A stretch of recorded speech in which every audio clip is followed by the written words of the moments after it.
श्री शिवाय नमस्तुभ्यं। ओम नमः शिवाय। श्री गणेशाय नमः। प्रिय दर्शकों, हाजिर हूँ मैं अपने YouTube चैनल शिव ही श्रेष्ठ के आधार है। आप सभी का हार्दिक स्वागत है मेरे YouTube चैनल में। नमस्कार, मैं हूँ मनीषा शर्मा। प्रिय दर्शकों, आप सभी सनातनियों को हार्दिक बधाई एवं शुभकामनाएं।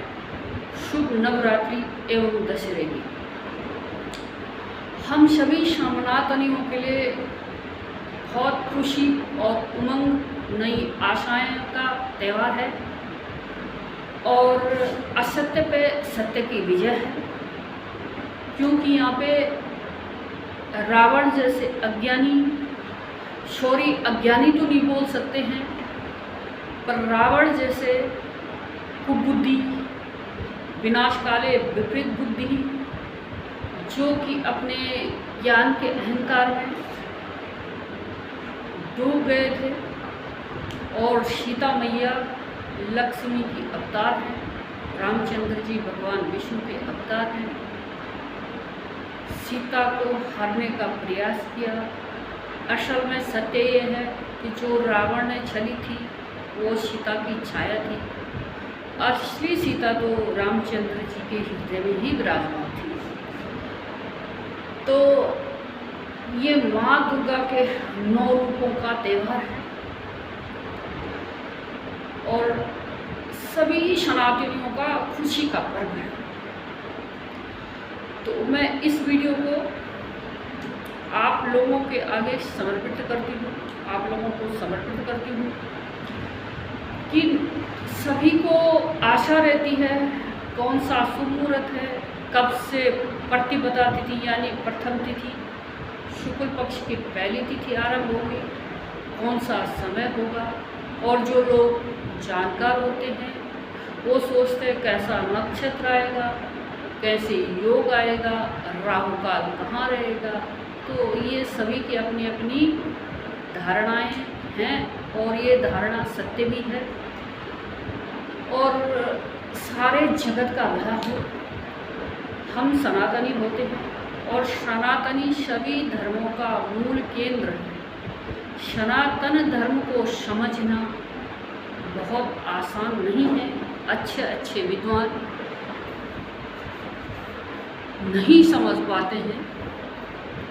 सनातन धर्म बहुत गहरी जड़ है इस संसार की। और वैसे भी सनातन धर्म हमारा भारतवर्ष वासुदेव कुटुंबकम कहता है, पूरी जगत की भलाई करता है। और मैं ये मानती हूँ कि मनुष्यता उसको कहते हैं कि सभी जीवों का भला करे, न कि केवल मानवता की भलाई ही सबसे ऊपर है। लेकिन पूरी पृथ्वी में जो जीव होते उनकी भलाई ही मनुष्यता का पूर्ण तरीके से प्रमाण है। क्योंकि मनुष्य सचेत योनि में होते हैं, बाकी जीव अचेत योनि में होते हैं।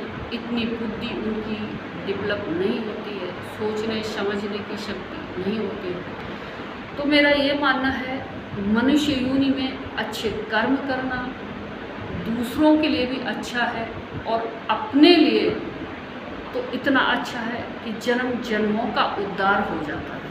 ऐसे हमारे बड़े एक्सपर्ट विद्वान भी बोलते हैं और ऐसे हमारे धर्म और एक अच्छा मनुष्य भी यही बोलेगा। आइए जानते हैं 2025 का शारदीय नवरात्रि कब से स्टार्ट है और कब समापन है, कैसा रहेगा समय आने वाला नवरात्रि के बाद। तो पहले तो जान लेते हैं कि कब से स्टार्ट है। तो 22 सितंबर से स्टार्ट है नवरात्रि आरंभ है, 2 अक्टूबर को समाप्त है। 2 अक्टूबर दशहरे का दिन भी है, उसी दिन नवरात्रि समाप्ति का पर्व भी उसी दिन।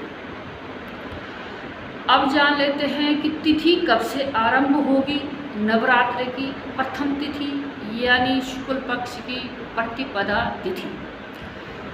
तो ये 22 सितंबर देर रात्रि 1:23 से ये तिथि आरंभ है, शुरू है, जो कि 23 सितंबर 2:55 से द्वितीय तिथि प्रारंभ हो जाएगी।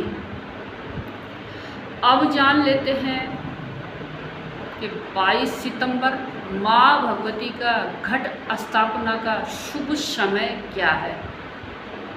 शुभ समय है प्रातः 6:09 से प्रातः 8:09 तक आप पहला शुभ मुहूर्त में पूजा, घट स्थापना पूजा कर सकते हैं।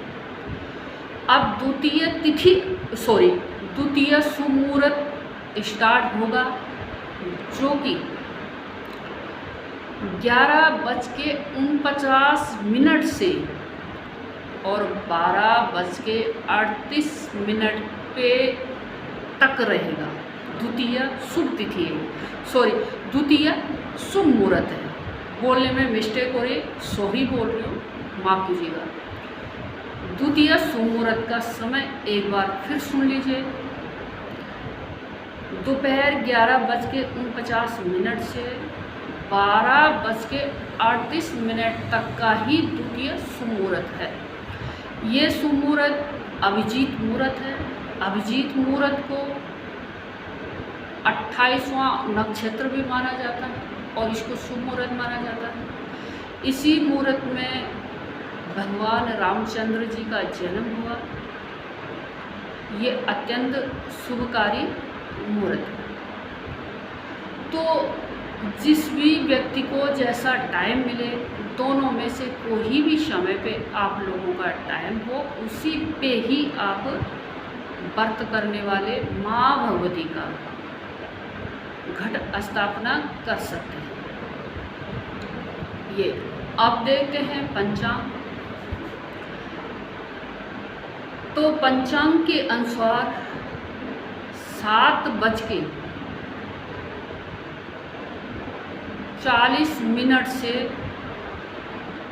9:11 तक राहु काल रहेगा। कृपया सभी व्रत करने वाले सनातनी सुन ले, इस अशुभ मुहूर्त पे माँ भगवती का घट स्थापना का कोई मुहूर्त भी नहीं है और गलती से करना भी नहीं चाहिए। ये था। अब चंद्रमा देखते हैं कौन सी राशि में है। तो चंद्रमा कन्या राशि में है, उस दिन रहेगी 22 सितंबर को। योग कौन सा रहेगा? योग ब्रह्म योग है, बहुत शुभकारी योग है। नक्षत्र कौन कौन से रहेंगे? तो नक्षत्र उत्तरा फाल्गुनी 11:24 तक ही रहेगा। तत्पश्चात हस्ता नक्षत्र प्रारंभ हो जाएगा। जो लोग सुबह के शुभ मुहूर्त पे, पहले शुभ मुहूर्त पे पूजा करेंगे, वो उत्तरा फाल्गुनी नक्षत्र में होगा। जो द्वितीय अभिजीत मुहूर्त में माता भगवती का घट स्थापना करेंगे, वो हस्ता नक्षत्र में करेंगे। हस्ता नक्षत्र चंद्रमा का नक्षत्र है। उत्तरा फाल्गुनी नक्षत्र सूर्य का नक्षत्र है। ये ग्रह कन्या राशि में ही विराजमान रहेंगे और सूर्य देव तो 16 सितंबर को कन्या राशि में प्रवेश कर चुके हैं। बुध देव 15 सितंबर को कन्या राशि में प्रवेश कर चुके हैं। चंद्रमा 22 सितंबर को ही कन्या राशि में। तो इन त्रिकोणीय ग्रहों का योग बना है और जिसका कन्या लगन है, उनके लगन में ही स्टार्ट है ये। तो उनके लिए भी अच्छा समय है। कन्या लगन वालों के लिए भी, तो कन्या राशि वालों के लिए, लगन वालों के लिए बहुत बेहतरीन है, क्योंकि लगन बहुत महत्वपूर्ण होता है। तो प्रिय दर्शकों, ये जान लेते हैं बार आ रहा सोमवार। सोमवार को माँ भगवती का पहला नवरात्रा प्रारंभ होगा। जब सोमवार को पहला नवरात्रा पड़ता है जिस किसी भी साल में, तब माता हाथी की सवारी करके अपने भक्तों को आशीर्वाद देने आती है, और जो कि अत्यंत शुभ है। और ख़ास करके बहुत शुभ तब हो जाता है कि इस बार नवरात्रे पूरे 10 दिन के पड़े हुए नवरात्र हैं, जो बहुत ज़्यादा शुभ संकेत लेके है। अब ये देखते हैं कि माँ भगवती की वापसी कब, तो ये 2 अक्टूबर को है और बृहस्पतिवार का दिन है, और उसी दिन विजयदशमी यानी दशहरा है। चाहे विजयदशमी बोलो या दशहरा, बात एक ही। तो उस दिन बृहस्पतिवार को पड़ रहा, माँ की उस दिन विदाई है। तो विदाई जाते हुए माता मनुष्य की सवारी करके जाएगी, जो कि अत्यंत शुभकारी है। जब माँ भगवती मनुष्य की सवारी से जाती है, तब प्रजा के लिए अत्यंत शुभ समय आता है। हालांकि जो ये जायद की फसल या खरीद की फसल मान के चलते हैं, ये तो कुछ भारतवर्ष के काफ़ी राज्यों में प्रभावित हुई है, क्योंकि समय से बेसमय पर बारिश होती रही तो अच्छा नहीं रही, लेकिन आगे जाके रबी की फसल बहुत अच्छी होगी, ऐसा हम माँ भगवती से अपेक्षा करते हैं, प्रार्थना करते हैं। जगत में सभी का भला हो सकता है हमारे गवर्नमेंट में बैठे हुए नेता, उनको सद्बुद्धि आए, महंगाई में कुछ जनता को राहत मिल जाए, क्योंकि परमात्मा ही होती है जो व्यक्तियों के मन बदल सकती है। भले हम सोचते हैं कि सब कुछ हम करते हैं, पर हम नहीं करते हैं। बुद्धि का शुभ होना अशुभ होना सब परमात्मा माँ भगवती शिव के हाथ में है, हमारे हाथ में कुछ नहीं होता है। हम तो झूठे अहंकार में बैठे हैं। तो जनता को बहुत अच्छा समय, बहुत अच्छा उपहार मिल सकता है, ऐसी कोई बात नहीं है। सेकंड बात है कि श्रीमद् देवी महापुराण के अनुसार राजा का परिवर्तन भी माना गया है। ये जितने शुभ संकेत बार के लिए बोला, ये हमने ज्ञान श्रीमद् देवी महापुराण से लिया गया है, वहीं से ज्ञान प्राप्त किया है, वहीं से आपको बता रहे हैं। हमारे देवी पुराण हो, शिव पुराण हो, विष्णु पुराण हो, गीता पुराण हो, कोई भी पुराण हो, सारे पुराणों में धर्म की ही बातें हैं, सत्य की ही बातें हैं। असत्य हम किसी भी पुराण को नहीं मान सकते हैं। सिर्फ फर्क ये है, कोई शिव भक्त है, कोई देवी भक्त है, कोई विष्णु भक्त है, अनेक तरीके के भक्त होते हैं। जिसको भगवान जिस रूप में दिखाई देता है, उसको उसी रूप में दिखता है। भगवान एक सत्य है। तो प्रिय दर्शकों, बाकी के 6 बार और हैं। अगली वीडियो में इन 6 बारों के लिए भी आपको एडवांस में ज्ञान देंगे।